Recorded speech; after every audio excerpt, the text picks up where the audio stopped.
السلام عليكم، انا احمد سمير، اهلا بيكم في فيديو جديد.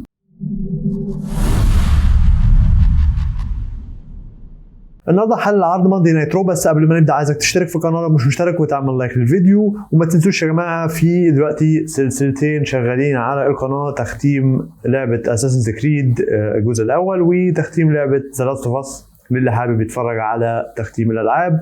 فخلونا نبدا على طول في عرض النهارده، واللي بدا بيه ويد بارت كان واقف في الحلبه وبيرحب بالمذيع الجديد في عرض الرو وهو جو تيسيتور. المهم دخلت ريا ريبلي وقالت اني عملنا اللي عملناه في جاجمنت داي في باشن برلين، واللي عملناه ده كان مجرد البدايه، لسه ما خلصناش منهم، وانا ثبت ليف مورجان بطله النساء، فانا هاجي على اللقب بتاعها واخده منها تاني، لان اللقب ده بتاعي اصلا.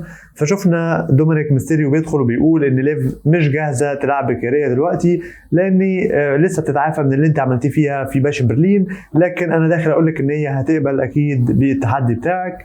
شفنا ريا بتقول له، وصل لها رساله ان انا جاهزه العبها في اي وقت وفي اي مكان.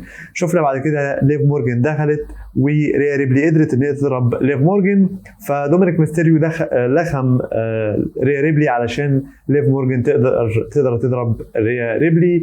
وشفنا بعد كده دخول من داميان بريست علشان يقف مع ريا ريبلي، وجري ليف مورجان ودومينيك ميستيريو. فواضح ان لسه العداوه مستمره ما بينهم ورايحه ل ممكن عرض شهري جديد.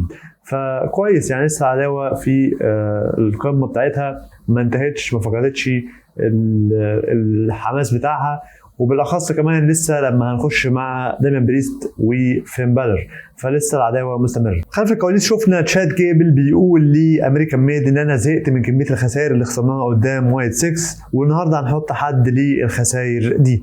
بعد كده نكمل خلف الكواليس، ريا ريبلي قاعده ماسكه رجليها، فجالها دايمن بريست وقال لها ان انا هروح اتكلم مع ادم بيرس عشان يعمل الماتش رسمي ما بيني وما بين فين بالر، وقال لها خلي الدكاتره يعالجوهي. بعد كده رحنا لماتش ميكس تاك تيم سداسي ما بين امريكان ميد ضد الفا اكاديمي، وشفنا في النهايه فوز فريق امريكان ميد بعد ما ماكسين دوبري استسلمت.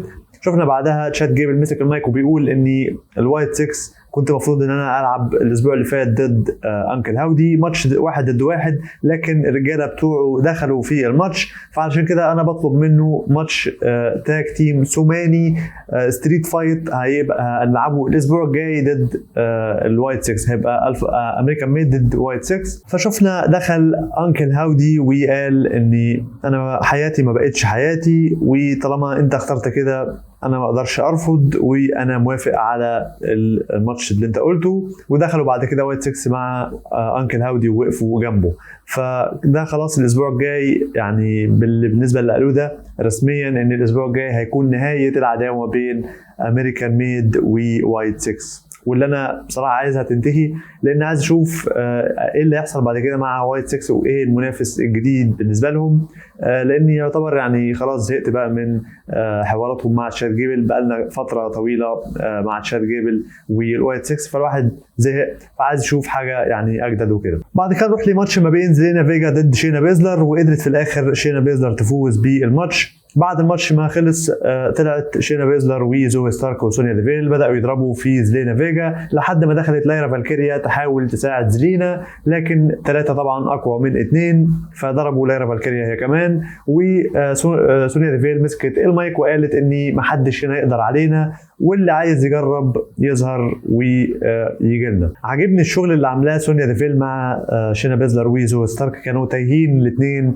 قبل ما تجي لهم سونيا، بس المره دي من ساعه ما سونيا جت وهي موحداهم، وهي عاملين يعني عصابه نسائيه كويسه وقويه في الروستر. بعد كده نروح خلف الكواليس لداميان بريست وريا ريبلي. داميان بريست بيقول لريا ان انا رحت اتكلمت مع ادم بيرس، وفين بالر طالب ان هو يلعبني في ماتش تاج تيم، وبما انك مش هتقدري تلعبي معايا فانا ما عنديش حد هنا ومحدش هيساعدني، فهضطر ان انا ارفض الماتش. ريا ريبلي قالت له لا اقبل الماتش، انا عندي واحد ليك هيلعب معاك النهارده.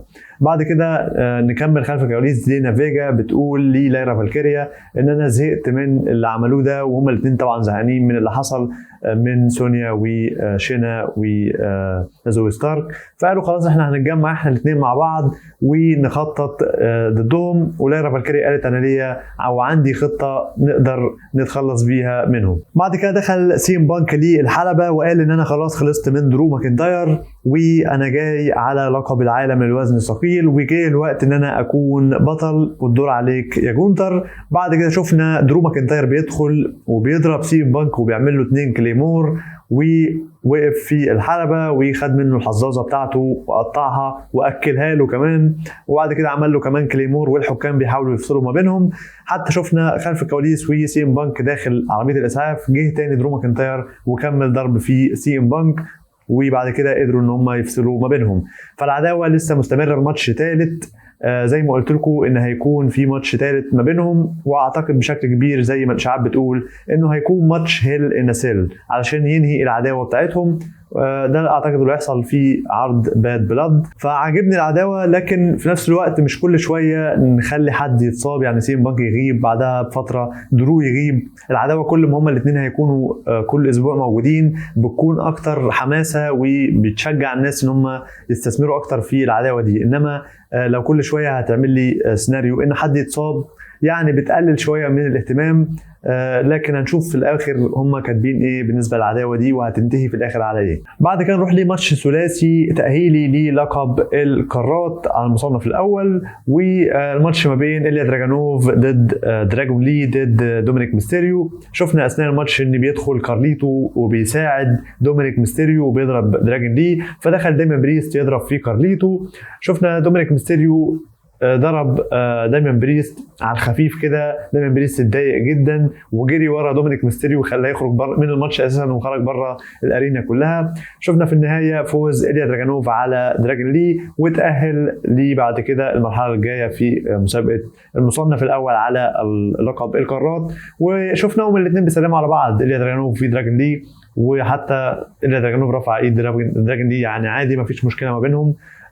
بصراحه الاثنين ممتازين يعني. بعد كده نشوف خلف الكواليس لقاء مع ادم بيرس بيقول ان برونسون ريد مصاب ومش هيقدر يشارك في الماتش الثلاثي النهارده، فانا بالتالي شفت حد بديل ليه.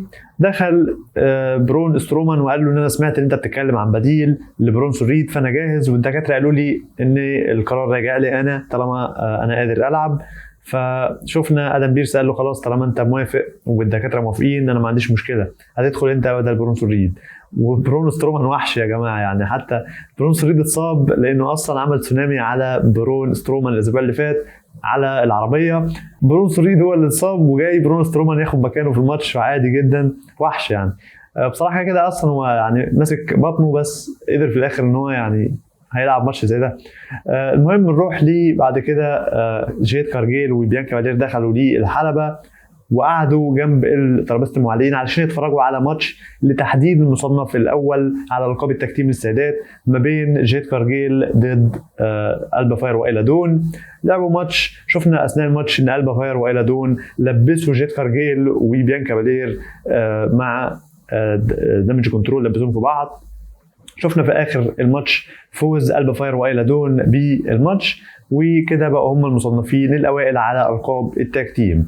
بعد كده شفنا خلف الكواليس ريا ريبلي وداميان بريست بيقول لها انت كلمتي الشخص اللي انت عايزاه يعني يلعب معايا؟ قالت له انا كلمته وقال ييت، طبعا يعني معناها انه جاي اوسو وهو جاهز يلعب مع داميان بريست.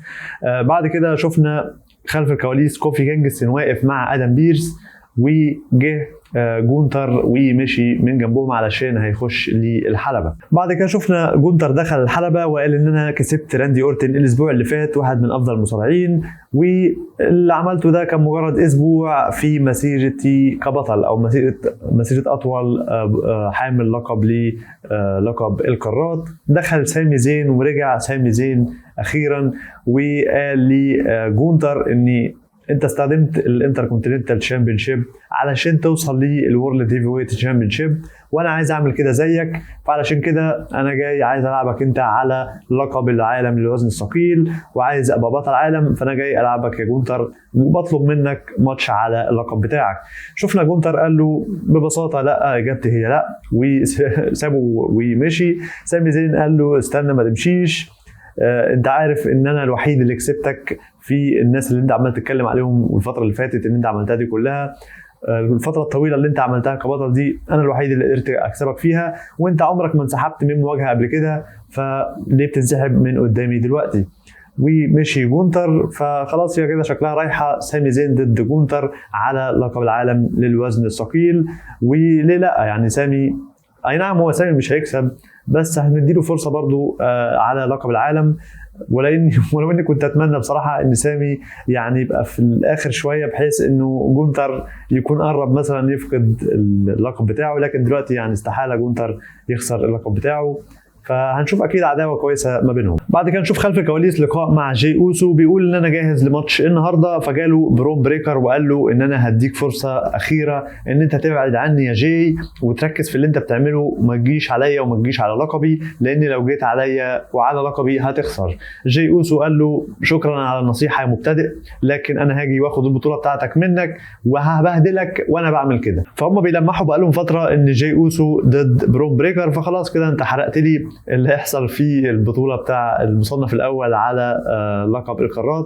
اكيد جاي اوسو هيكسب في الاخر فيها، وعشان يقابل برون بريكر على لقب القارات. بعد كده نروح لماتش ثلاثي في مسابقه تحديد المصنف الاول لقب القارات ما بين لودفيج كايزر ضد برون سترومان ضد شيماس. شفنا اثناء الماتش شيماس عمل بروك كيك للودفيج كايزر وكان خلاص بيثبت، لكن دخل بيت دن وضرب شيماس، وشفنا في الاخر ان برون سترومان استغل الموضوع وعمل فينش على لودفيج كايزر وفاز بالماتش وتأهل. بعد كده نشوف خلف الكواليس داميان بريست بيشكر جاي اوسو ان هو هيقف معاه ويساعده في ماتش النهارده. جاي اوسو قال له ما تقلقش، انا عمري ما اقول لا لريا ريبلي، فقال له خلاص احنا هنكسب النهارده علشان ريا.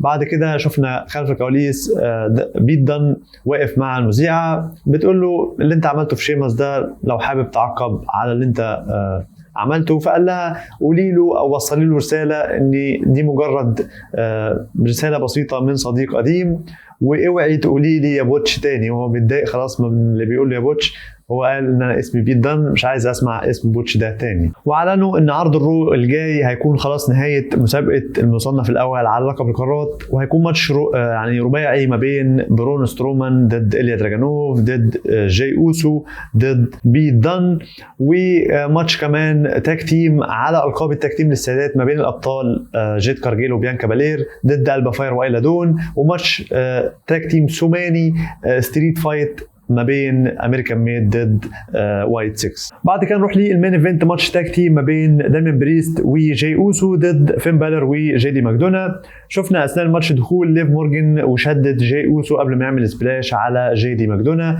بعدها بشويه دخلت ريا ريبلي بعكاز وضربت ليف مورجان خلتها تجري من الجمهور ومن وسط الجمهور. بعد كده في الاخر قدر فريق داميان بريست وجاي اوسو ان هم يفوزوا بالماتش، ووقفت معاهم ريا ريبلي في النهايه، وانتهى عرض ماندي نايت رو على كده. كان عرض كويس جدا، بناء او فول اوت للي حصل في باشن برلين، وبناء للي جاي بالنسبه لي باد بلاد. فبصراحه كان عرض كويس وافضل كمان من العرض الاسبوع اللي فات. فتقييمي لعرض ماندي نايت رو الاسبوع ده هو 8 من 10. قولوا لي رايكم تحت في التعليقات، وما تنسوش تتفرجوا على فيديوهات سلسله الالعاب اللي بنزلها على القناه. وبس ده كان كل اللي عندي الفيديو النهارده. اتمنى تشترك في القناه لو مش مشترك، وتعمل لايك للفيديو. كان معاكم احمد سمير، اشوفكم ان شاء الله في فيديو جديد. سلام.